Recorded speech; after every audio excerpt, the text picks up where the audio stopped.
Hi മക്കളെ, അപ്പോൾ കീം 2025 നമ്മളുടെ മുമ്പിലേക്ക് വരികയാണ്. ഏപ്രിൽ 24 മുതൽ 28 വരെയുള്ള ദിവസങ്ങളിൽ. കഴിഞ്ഞ വർഷങ്ങളെ അപേക്ഷിച്ച് അല്പം പ്രഷറിലാവുന്ന ടൈം സ്കെഡ്യൂൾ ആണെങ്കിൽ പോലും കൃത്യമായ പ്ലാനും സ്ട്രാറ്റജിയും ഉണ്ടെങ്കിൽ ഈ പരീക്ഷ നിങ്ങൾക്ക് നേടാൻ സാധിക്കും. പരീക്ഷയ്ക്ക് മുന്നോടിയായി നിങ്ങൾ അറിഞ്ഞിരിക്കേണ്ട കുറച്ച് വസ്തുതകളാണ് ഇന്ന് എനിക്ക് നിങ്ങളുമായിട്ട് ഷെയർ ചെയ്യാനുള്ളത്. ആദ്യം തന്നെ കഴിഞ്ഞ വർഷങ്ങളെ അപേക്ഷിച്ച് നോക്കുമ്പോൾ എക്സാം പാറ്റേണിലായിക്കോട്ടെ, പരീക്ഷയിൽ ആകെ മൊത്തം മാറ്റങ്ങൾ സംഭവിച്ചിട്ടുണ്ട്. ഒന്നാമത്തേതെന്ന് പറയുന്നത് ഇതൊരു CBT ബേസ്ഡ് എക്സാം ആണ്, അഥവാ കമ്പ്യൂട്ടർ ബേസ്ഡ് ടെസ്റ്റ് ആണ്. ഇനി എക്സാം പാറ്റേണെ നോക്കുകയാണെങ്കിൽ ആകെ 150 ചോദ്യങ്ങളാണ് കീമിനുണ്ടാവുക. അതിൽ 75 ചോദ്യങ്ങൾ നമ്മളുടെ ഏറ്റവും പ്രിയപ്പെട്ട മാത്തമാറ്റിക്സിൽ നിന്നുമാണ്.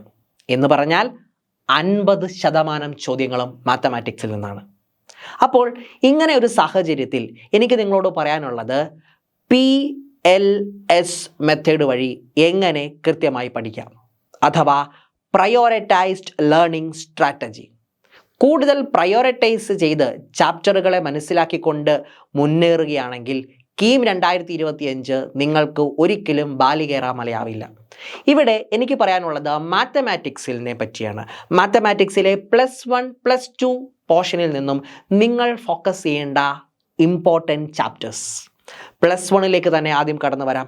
+1ൽ ആദ്യം ഇമ്പോർട്ടൻസ് കൊടുക്കേണ്ട ചാപ്റ്റർ എന്ന് പറയുന്നത് കോണിക് സെക്ഷൻസ്, പിന്നെ complex numbers and quadratic equation, അതിനുശേഷം ട്രിഗണോമെട്രിക് ഫംഗ്ഷൻ, പിന്നെ സീക്വൻസ് ആൻഡ് സീരീസ്, അവസാനം അല്പം ലിമിറ്റിനു കൂടി പ്രാതിനിധ്യം കൊടുക്കുക.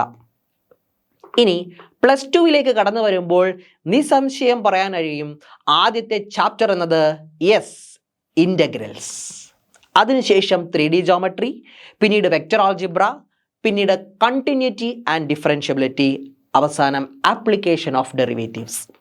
ഈ ചാപ്റ്ററുകൾ നോക്കാതെ ഒരു കാരണവശാലും കീമിന് നമ്മൾ പോകാൻ പാടില്ല. കാരണം അത്രമേൽ ഇമ്പോർട്ടൻറ്റ് ചാപ്റ്റേഴ്സാണ് ഈ പറഞ്ഞത്.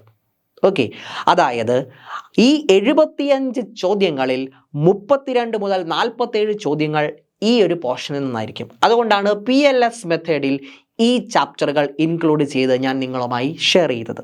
ഓക്കെ, ഇനി പല കുട്ടികളും ചോദിക്കുന്ന മറ്റൊരു സംശയമാണ്, സാറേ +1 ആണോ +2 ആണോ കൂടുതൽ ഇമ്പോർട്ടൻസ് കൊടുക്കേണ്ടത്? മക്കളെ, അങ്ങനെയൊന്നും ഇവിടെയില്ല. +1 ആയാലും +2 ആയാലും ഈക്വൽ ഇമ്പോർട്ടൻസ് ആണ് നിങ്ങൾ കൊടുക്കേണ്ടത്. ഞാൻ മേൽ പറഞ്ഞ ചാപ്റ്ററുകൾ നിങ്ങൾ കണ്ടു, രണ്ടിനും ഈക്വൽ വെയിറ്റേജ്, അല്ലെങ്കിൽ രണ്ട് പോർഷൻ, +1ൽ നിന്നും 5 ചാപ്റ്റർ, +2ൽ നിന്നും 5 ചാപ്റ്റർ, ഈക്വൽ വെയിറ്റേജ് ആണ് വരുന്നത്. ചില വർഷങ്ങളിൽ അല്പം +1നും ചില വർഷങ്ങളിൽ അല്പം +2നും പ്രയോറിറ്റി കൊടുത്തതായിട്ട് കാണുന്നുണ്ട്. പക്ഷേ പൊതുവെ രണ്ടിനും ഈക്വൽ ഇമ്പോർട്ടൻസ് ആണ് കൊടുത്ത് കണ്ടിരിക്കുന്നത്. അപ്പം ഇതാണ് മാത്തമാറ്റിക്സിനെ പറ്റി നിങ്ങൾ വ്യക്തമായിട്ട് മനസ്സിലാക്കേണ്ട സ്ട്രാറ്റജി.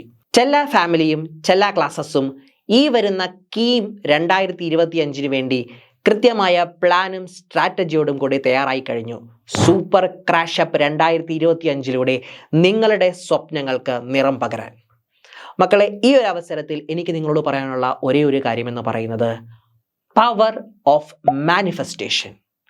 നിങ്ങൾ ഒരു കാര്യം നേടണമെന്ന് ആത്മാർത്ഥമായി ആഗ്രഹിക്കുന്നുണ്ടെങ്കിൽ അതിൽ പൂർണ്ണമായിട്ടും നിങ്ങൾ വിശ്വസിക്കുക.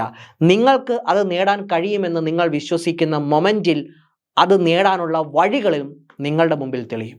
മനസ്സ് വെച്ചാൽ നേടാൻ കഴിയാത്തതായി ഒന്നും തന്നെ ഈ ലോകത്തിലില്ല. ഇത്തവണ ഈ പരീക്ഷ നിങ്ങൾക്കുള്ളതാണ്.